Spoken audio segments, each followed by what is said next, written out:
Hi guys, magandang hapon po. Time check 5 PM dito sa Pilipinas. Ngayon po ay December 31. So maya maya lang, mga 7 oras pa is New Year na. Magpapalit na po ng taon. Bali 2025 na next year. Ginawa ko po itong video na to para batiin kayo ng advance Happy New Year. At nagpapasalamat na rin po ako sa mga kaibigan ko dyan sa Bahrain, yung iba sa Dubai na nakasubscribe sa aking channel.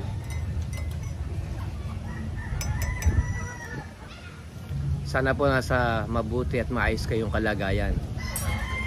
Wala lang guys, ginawa ko lang itong video na to para batiin kayo ng Happy New Year at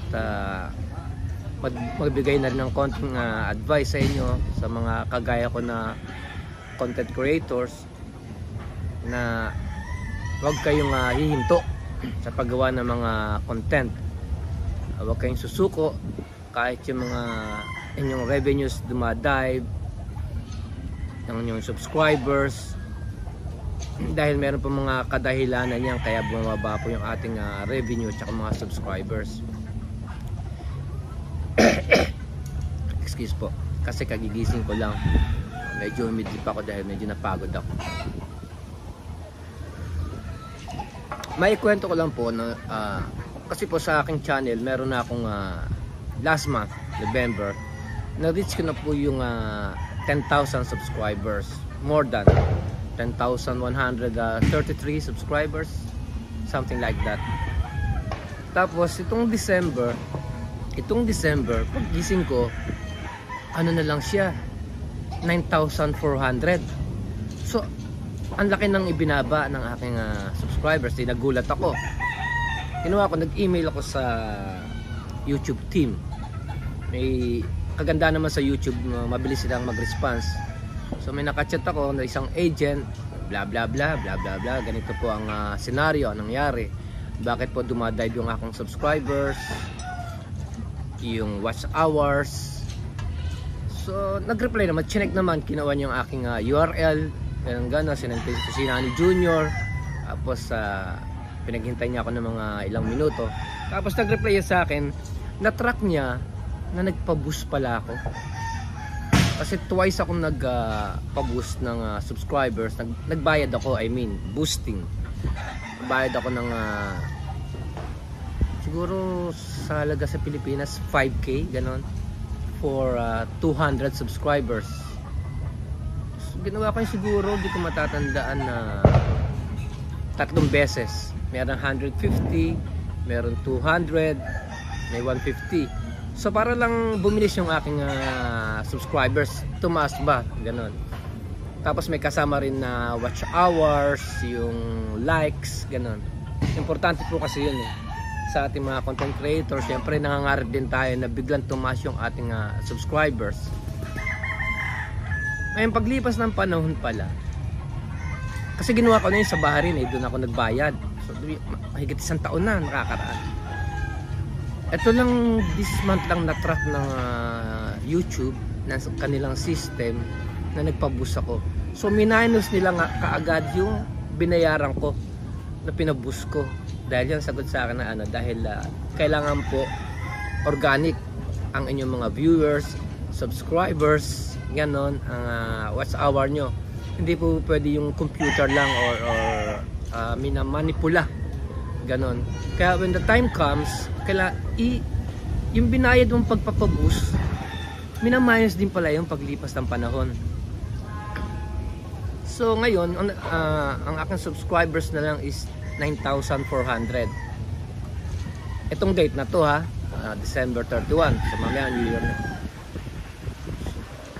Tinanggap ko na dahil hindi naman kalakihan, minus nila mga 900 or kulang 1,000.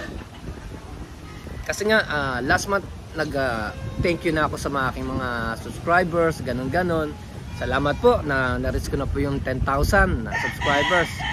Pero yung iba doon, bumayad ako. ang binawi ng system ng YouTube. Kaya ang sa akin lang, magiging payo ko lang or aral sa kagaya kong content creators na wag po tayo magmadali. Kailangan po talaga organic. Kung gusto talaga ng tao na manood sa ating channel, manood sila. Kung ayaw nila, aalis yan, mag-i-skip yan, hindi nila tatapusin yung videos. Pero once na magkaroon sila ng interest, tatapusin nila yung video. Tsaka ang isa pa guys, ang may tutulong nyo lang sa aming mga content creators, huwag nyo i-skip yung ads.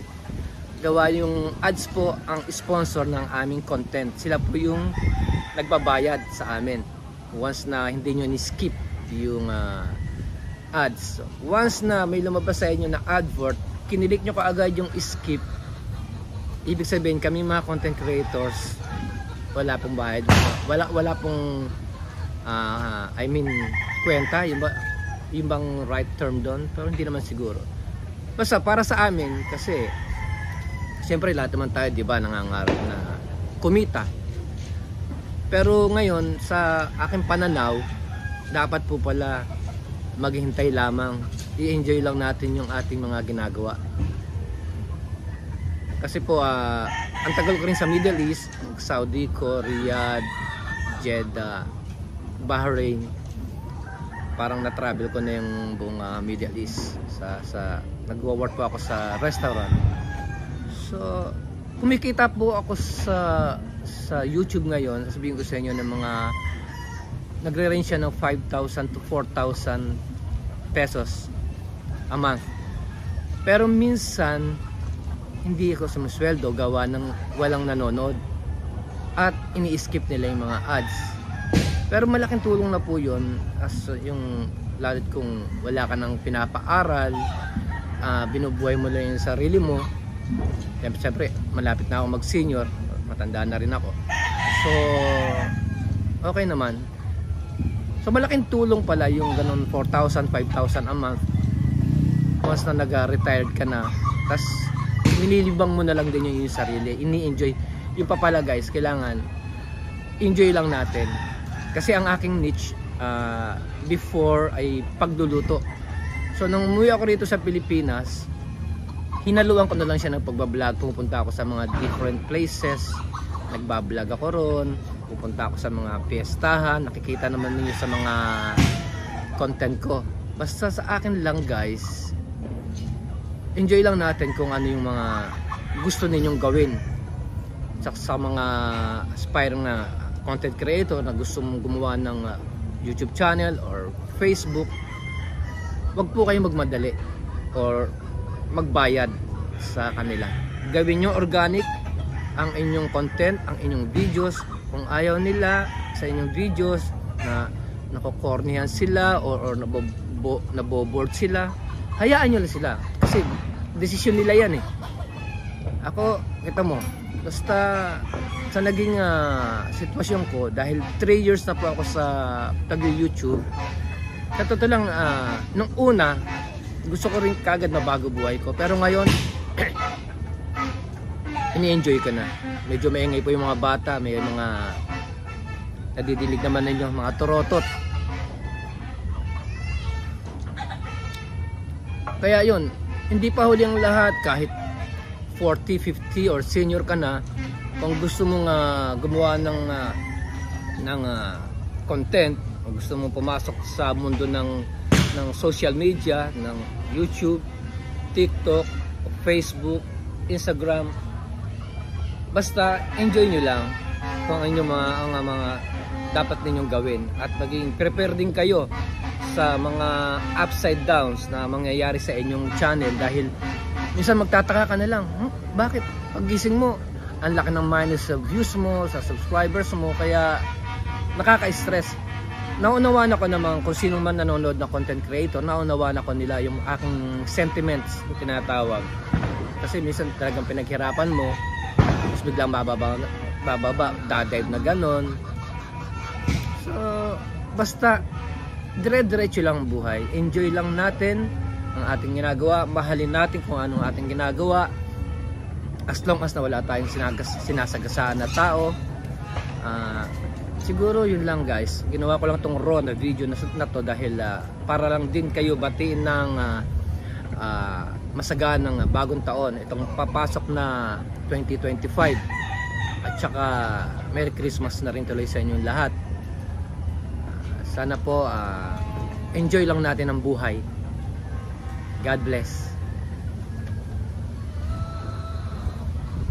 Happy New Year.